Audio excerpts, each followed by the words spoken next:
What's up, guys? Welcome to the Nerd Mulisha. I'm, of course, Vex, your host. And today I am doing something I didn't think I would have to do, but I'll be the odd man out. This is why I think casting Kal-El, Clark Kent, Black would work. Let me just say this, I get fandom, man. I am a huge... I don't think I have to explain myself. Last year, or early last year, in 2019-18, the majority of this channel was about me going to all these cons and experiencing all this comic book goodness, right? So I'm a huge fan. I've got figures everywhere, pops everywhere, comics everywhere. Your boy is in this. But I do have to say, sometimes I could be disappointed in our fandom. And I don't want to use this time to freaking chastise a bunch of people for how they choose to express their fandoms.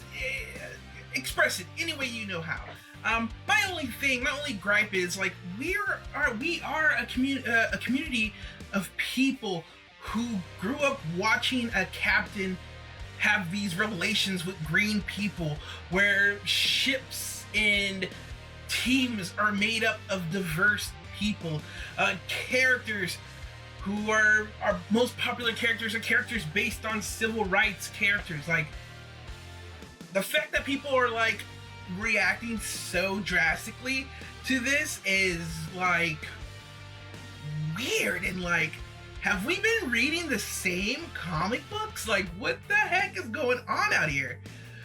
But that's neither here nor there. Let's move forward. Why I think this would actually work. If we're being completely honest, in the last 15 years between Superman movies, neither of them were very great. Being charitable, the Cavill-led one wasn't great due to studio interference. In order for that film to be good, it would have had to have had a connective, cohesive story that the director/writer was never allowed to do.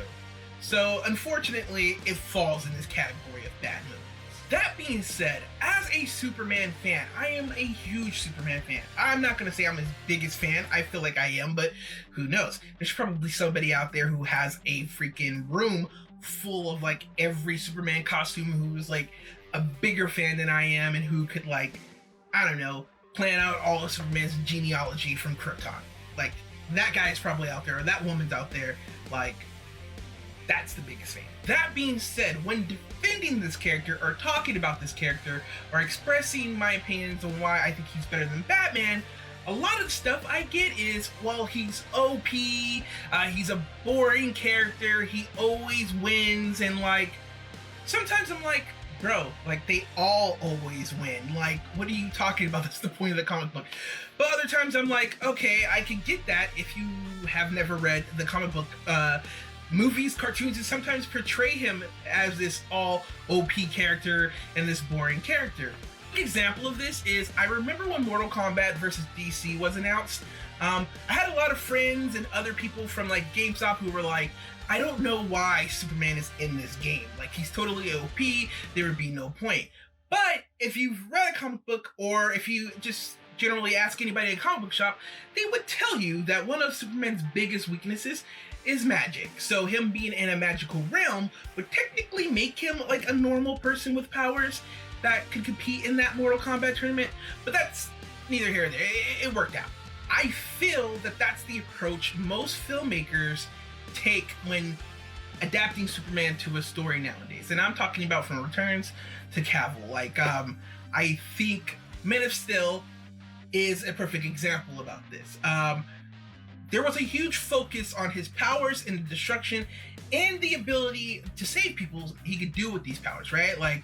He was saving a truck full of people or kids, but he could also demolish an entire city. And that's the thing. When you make something like that, it's hard for people to connect. It's hard for people to relate. And I can understand how people feel like he's boring or OP and stuff like that, because they've been led, or they've seen a whole hour-plus movie about how indestructible this guy is. They have to take an approach to try to normalize Clark, right?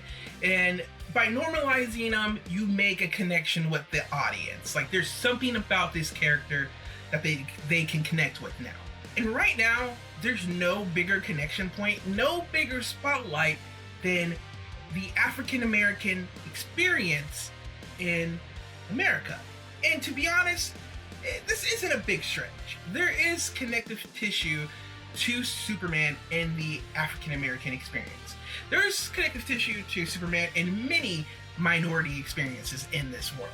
If we want to go, he's sent from his home, Krypton, Africa. He doesn't have a connection, but he works on restoring the connection to his ancient culture, right? And there's a big, huge movement in the African American community in doing that. And the biggest one of all, at least the biggest one to me, is if you are a person of color and you have a group of friends, more often than not, you have a friend, you have an acquaintance that is borderline like one more weird phrase or sentence or conversation from getting his butt whooped for saying some like out there stuff.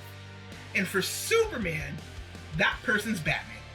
We could take the connection between Colin Kaepernick and Superman, right? Here's this guy who's done a lot for communities. He's signed many people's autographs. He's won games for a state, right? Like he's putting himself out there. I mean, he's getting, of course, compensated for it. But if he does one thing wrong, or in other people's eyes wrong, he is looked down on. He is instantly like enemy number one. And this is something Superman comes into a lot. Like, he could save the world. He could prevent freaking asteroids from coming to Earth.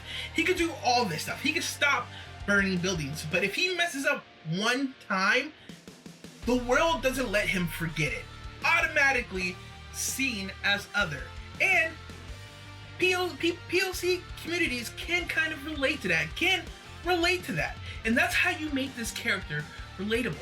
Because clearly, him being regular Clark Kent, Midwest guy, like, it's not working. Like, we've been trying, again, for 15 years. So you have to try something new. And I think race swapping this character will make a connective tissue, at least to people of color, right? And then after that, more people will start coming over and be like, oh yeah, this is actually it all. But this is why I think, again, why race swapping would work for this character.